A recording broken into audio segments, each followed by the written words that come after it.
mwese uko mukoraniye ngaha uyu munsi uri hejuru ejo na hirya y'ejo abagize leta y'u Burundi bazoba bose babarizwa ngaha muri iyi ntara nziza ya Ngozi, aho tugiye kumara iminsi 3 mu Katabesha tuzirikana iyo tuja n'ingene twahashika tutaziguye kandi tutazimagiritse. Nituje rero gufata akaruhuko canke kwidagadura, tuje nyabona guteka umutwe, gukarisha ubwenge no guhumbira imiganda y'ivyiyumviro ngenderwako bizodufasha gushira mu ngiro imigabo n'imigambi duhamagariwe kurangurira abarundi. Muri iki kiringo tugiye kumara mu mwiherero, twifuza ko twese twoganuka tugana mu mirimo yacu ya misi yose, twategeye neza ico umwe wese ategereza gukora, ingene yokorana n'abandi n'ingene yokora ibitunganye imisi yose na hose no muri vyose. Hejuru y'ivyo vyose twese tubwirizwa gusozera muri uwo mwiherero twatahuye neza ko tugize leta mvyeyi, leta nkozi, kandi tubigendere mu mvugo no mu ngiro. Twatumiye kandi muri uwo mwiherero twugurura abanyaburamatari bagize intara z'u Burundi kugira ngo nabo biyumvire neza ivyo tugiye kwiyumvira, kuko tuzobishira mu ngiro tubishirira mu banyagihugu. Baburamatari nabo mukaba muzi yuko aribo vyariho vya leta y'u Burundi mu ntara barongoye.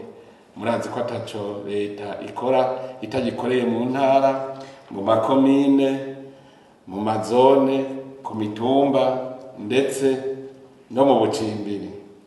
Basokuru barayamaze ngo winjira mu kibero utazi ugaca inkono utazi. Nizeye ko umwe wese mu bizewe muri iyi leta shasha yafashe umwanya akihweza ibisata jejwe n'ibikorwa ahamagariwe gukora. Umwanya kubaho mwese batumire bahire. Tugereranije leta n'igitabo, ubushikiranganji bwoca bufatwa nk'ikigabane, bisigura ko ico gitabo leta coba kigizwe n'ibigabane 15 ngaha mu Burundi. Muca mutegera neza ko atakigabane gisa n'ikindi, ariko ikigabane gifasha kunganira no gutegera ibiri mu kindi canke mu bindi bigabane, kandi ko ikigabane canditse nabi gishobora gutuma uwusoma ategera nabi ibigabane bikurikira, ndetse ntategere ivy'igitabo cose cyashatse kwigisha. Muvyumve neza rero bashikirangana, umwe wese ategerezwa gukora ivyo ajejwe, azirikana na ntaryo ko yunganira akongera akunganirwa n'ubundi bushikiranganje. Ntawe asiganya ibiri mu bushikiranganje ajejwe, ariko kandi akamiza kumuzirikanya ko kudakora canke gukora nabi ivyo ajejwe vyononera abashikiranganje bagenzi we, bigatuma leta yose ikora nabi, abenegihugu nabo bakaguma bayidogera.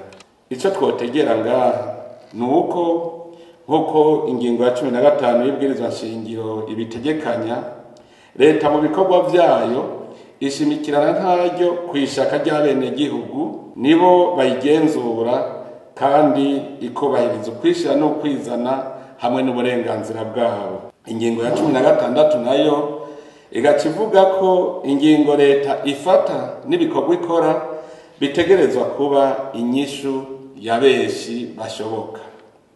Leta ifise rero ubutumwa bwo gukora ivyo abarundi bipfuza, na cane cane kurandurana n'imizi amacakubiri yaranze akahise k'igihugu cacu, kuronderera akarusha abarundi mu buryo babayeho, kandi ikarazwa ishinga nuko abarundi baba mu gihugu cabo atankomanzi, batikeka gukumirwa, kandi atamwitwarariko w'ingwara canke w'inzara. Muti none ivyo twobishobora? Nico gituma ubutegerezwa kuba umwitwarariko wacu twese tugize leta. Uburongozi butegerezwa kwitwararika ko koko buriko busukurira abarundi buzi ko ari bo soko ry'ububasha n'ubutegetsi. Uyu munsi rero ni uburyo bwo kwibutsa abagize leta icyo bajejwe kugira ngo twigire inama y'inzira yo kubikora, ariko kandi n'akaryo ko kwibutsa abenegihugu ko nabo bafise uruhara mu bikorwa kugira ngo igihugu kigume gitekanye kirimwo abantu b'ubuntu. Nivyo umuntu wese arafise uburenganzira no mwidegemvyo wo kumva aroraniwe mu gihugu, ariko yomenya ko ubwo burenganzira afise butamurekurira guhonyanga umwidegemvyo w'abandi bene gihugu. Nico leta ibereyeho kubungabunga no gucungera umwidegemvyo w'uyu n'uriya ntiwononere umwidegemvyo w'uwundi. Nico gituma ibwirizwa shingiro rihimiriza umurundi wese gusonera imico n'akaranga vy'igihugu no kugira uruhara mu kubaka igihugu gifise iteka n'ubuntu. Murumva ko ivyo bitaraba indongozi gusa, ibwirizwa shingiro ritegeka umurundi wese gukingira itunga rusange iyo riva rikagera, biri mu ngingo ya 69. Intovyi, abasambura itunga ry'igihugu, abarya ibiturire, abanyuruza canke abasesagura itunga ry'igihugu, n'abakora ico cose conona itunga rusange bategerezwa guhanwa hakurikije amategeko.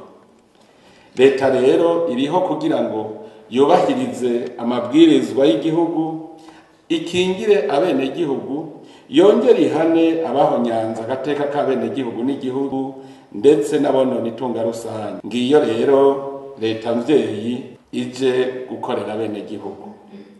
N'umwungere acungera kugira ntihagire uwurengera uwundi akarimbi, ikaba umukozi atanga intumbero mu bikorwa byo gukorera igihugu. Ahandi hoho umurundi wese ni umukozi ahamagariwe kugira uruhara mu bikorwa byo kubaka no guteza imbere itunga ry'igihugu.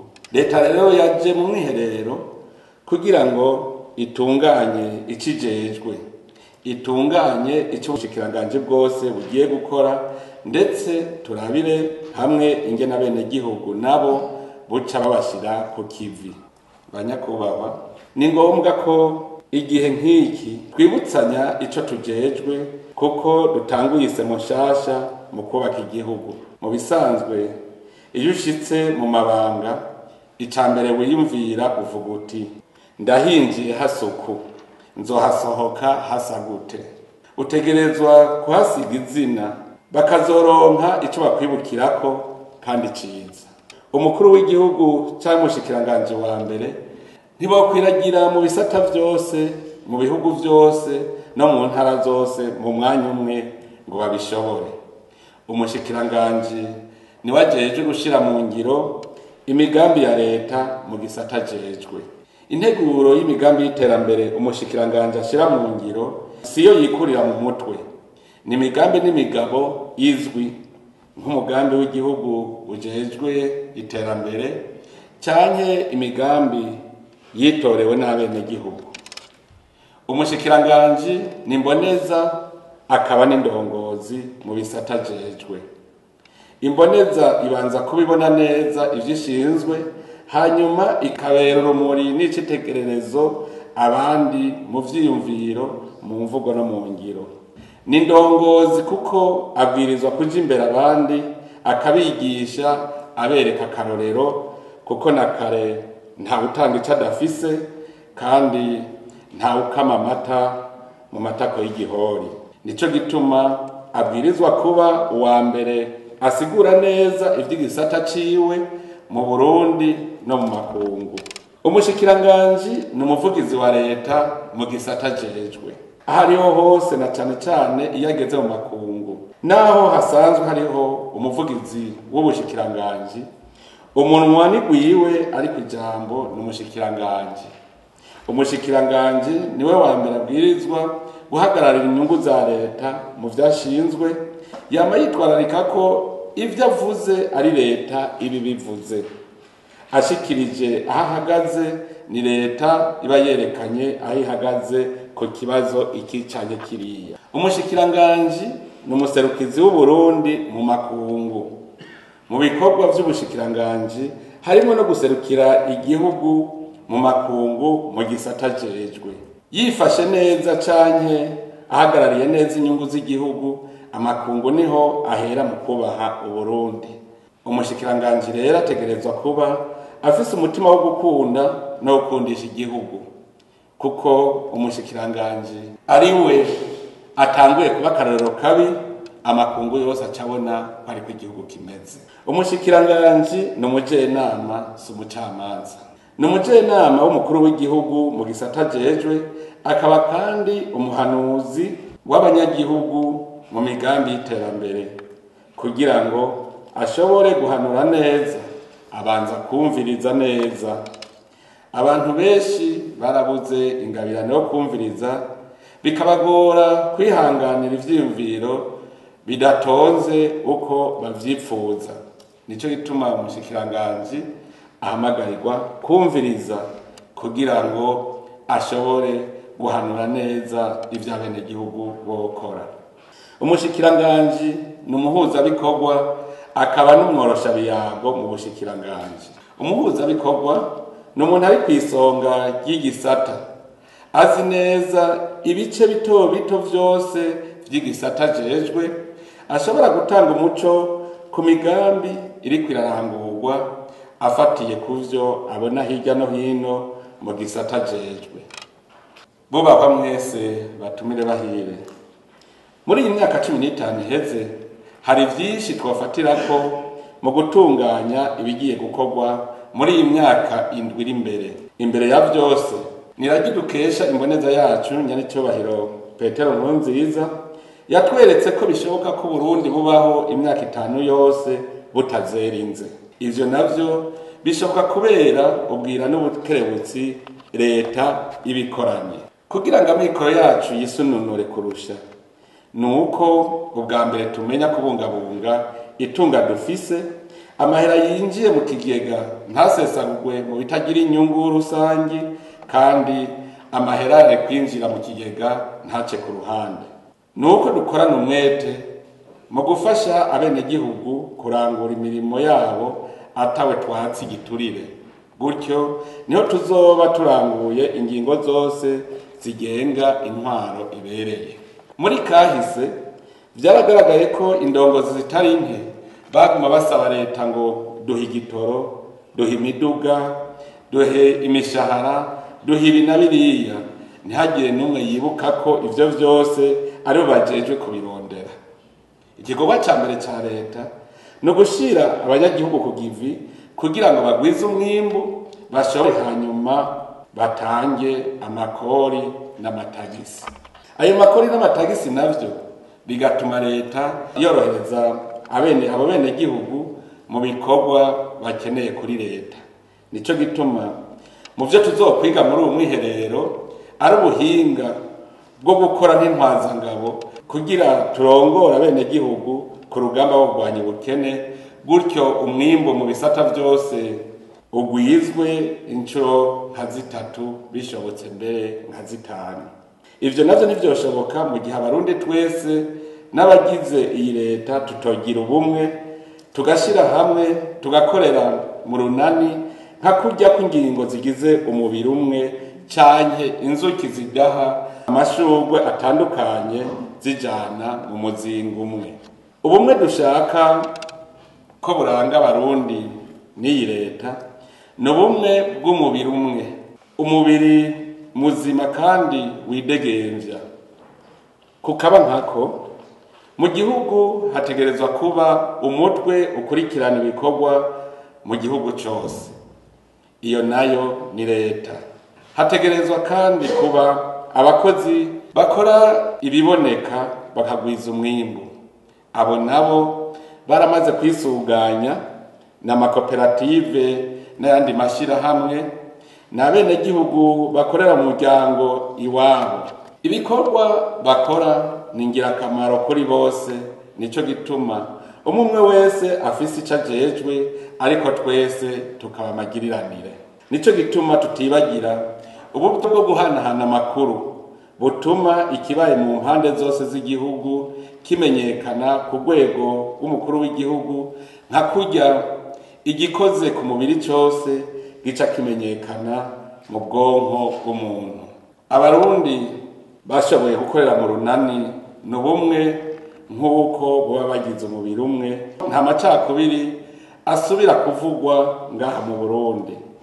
Umurimyi azokubaha umudandaza, umworozi yubahe umunyabiro, umunyabiro yubahe umunyagikoni, nk'uko ingingo z'umubiri umwe zubahana, zigakingiranira, zigakoreranira kandi zikaguma zizi ko zikeneraniye.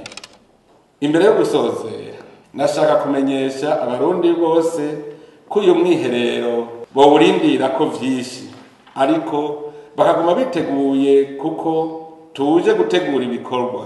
Ntidushaka gukora mu kajagari kandi ntawe dushaka gusiga inyuma. Tuje ngaha kugira ngo tumenye ko dusenyera ku mugozi umwe, kandi ko dusaba ko mwese mumenya ko bizoshoboka turi kumwe atagutukisha leta mu bikorwa. Tuzosohoka tuje gukora ibikorwa, umwe aca mu mucamo, uwundi kwitaba ry'umusozi, ariko tugahurira hamwe twese. Aha tukaba rero tuje kurondera ubushobozi bwo kunganiranira mu bikorwa, dukutsanya atawukubita umuhini canke inkokora uwundi. Nico twipfuza kugira ngo leta rube urwego rukorera bene gihugu n'ubushobozi bukwiye.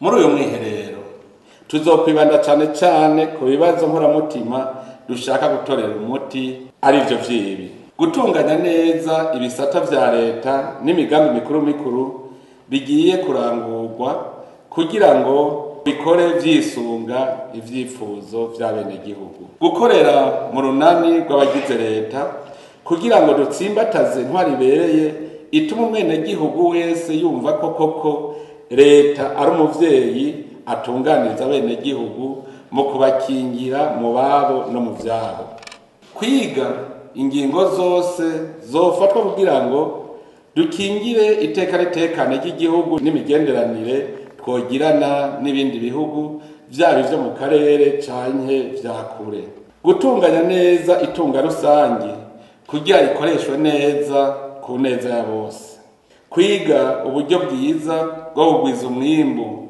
mu gihugu n'icokorwa kugira ngo uwo mwimbu utume uzamura ubutunzi bw'igihugu; kwiga neza ingingo zofatwa kugira ngo turwanye twivuye inyuma akarenganyo no kurya ibiturire, dukingire itunga rusange kandi turinganize neza ubutungane kuri bose.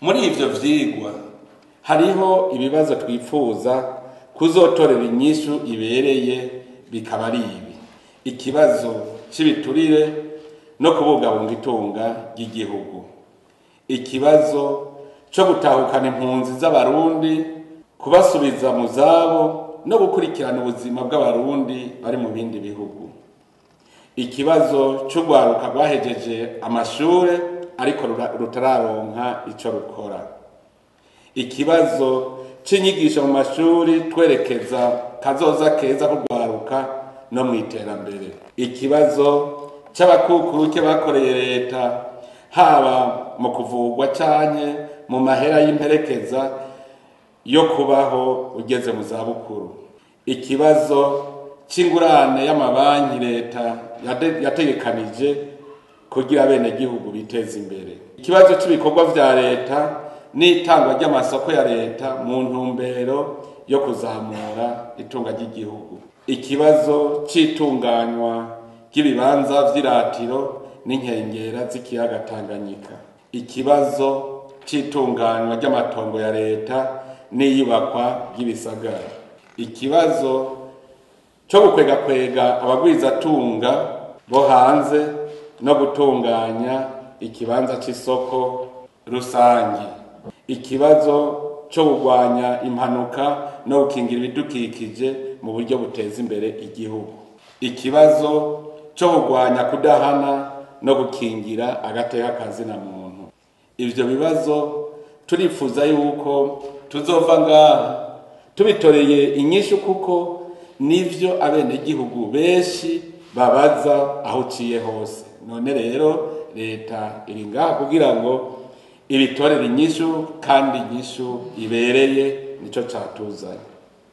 Ni kuri ivyo bibazo nkaburabwenge turangirije ko ijambo ryacu, twongera tumenyesha ko twuguruye icese ibikorwa vy'umwiherero wa mbere wa leta turongoye, leta nkozi, leta mvyeyi. Ndabipfurije kuroranirwa mu minsi muzomara ngaha, tuyage duhana ijambo kandi duhuza, dusenyera ku mugozi umwe. Turipfuza ko ingingo tuzofundika hano zizogirira akamaro abarundi bose, namwe bashikiranganji zibafashe kurama muri ayo mabanga mujejwe. Mwame mwibuka ko akabando kazobashikana kure gacibwa kare kakabikwa kure. Imana ibahezagire, murakoze.